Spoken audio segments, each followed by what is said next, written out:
بہت برا ہوتا ہے، تو کیا ایسا کرنا درست ہے؟ جو قرآن مقدس کی آیت مبارکہ کی آپ نے دلیل دی ہے، اس میں قرآن مقدس کا کتنا حسن ہے کہ ہر دور کے تقاضوں کو مد نظر رکھتے ہوئے اللہ تعالیٰ نے صبح قیامت تک کے مسائل کا حل ایک جملے میں بیان فرما دیا۔ وہ یہ ہے کہ جو مرد کماتے ہیں وہ ان کا حصہ، جو عورتیں کماتی ہیں وہ ان کا حصہ۔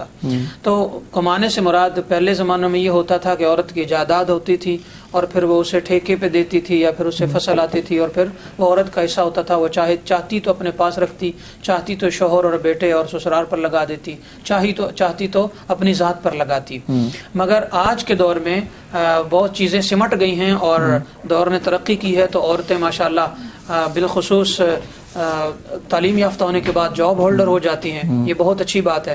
تو جب شادی ان کی ہوتی ہے اور رشتہ دیکھا جاتا ہے کہ کوئی جاب ہولڈر لڑکی ہو، تو میرے حساب سے نکمے لوگوں کی یہ چوائس ہے جو خود کچھ نہیں کر سکتے، جن کے پلے کوئی شے نہیں ہے، وہ کہتے ہیں نہیں جناب ہمیں تو جاب ہولڈر چاہیے، کما کے دے گی۔ ارے تو مرد ہے، اللہ تعالیٰ نے تجھے فرمایا وَلِلرِّجَالِ عَلَيْهِنَّ دَرَجَةٌ، تیرا درجہ بلند ہے، تو مرد ہے تو کما۔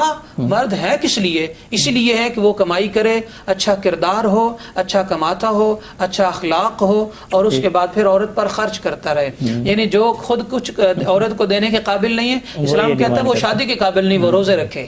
وہ شادی کے قابل نہیں، کیوں کر رہا ہے شادی؟ ہمارے ہاں ہم رشتہ ڈھونڈتے ہیں، گاڑی ہو، کوٹھی ہو، بنگلہ ہو، اور جہیز اتنا لینا ہے، پھر جاب ہولڈر بھی ہو، تو یہ سوچ ہی غلط ہے۔ اسی وجہ سے کروڑوں بچیاں رشتوں کے انتظار میں ہیں اور رشتے نہیں ہو رہے۔ دوسری بات جو اب آپ کا پوائنٹ ہے وہ ضرور کہنا چاہوں گا، وہ یہ ہے کہ جو شوہر اپنی بیویوں سے تنخواہ بلا وجہ ان کی مرضی کے خلاف لیتے ہیں، وہ غلط کرتے ہیں اور وہ ظلم کرتے ہیں۔ جو اچھی بیویاں ہیں آج کے دور میں بھی وہ اپنی ساری کی ساری پہ ایون بینک اکاؤنٹ اور اپنا ATM کارڈ بھی اپنے شوہروں کے سپرد کیا ہوتا ہے، اور شوہر جتنا چاہے اس میں سے لے لیتے ہیں۔ تو یہ شوہر کو چاہیے کہ اس کی قدر کرے، اور یہ بیوی کا احسان ہے شوہر پر، واضح لفظوں میں اسلام کی روشنی میں عرض کر رہا ہوں کہ یہ بیوی کا احسان ہے، کما کر شوہر کو دیتی ہے، لہٰذا اس کے احسان مندی کے عوض اور بدلے میں اس کے ساتھ حسن سلوک کرے، اس کے ساتھ محبت کرے اور اس کی عزت کرے۔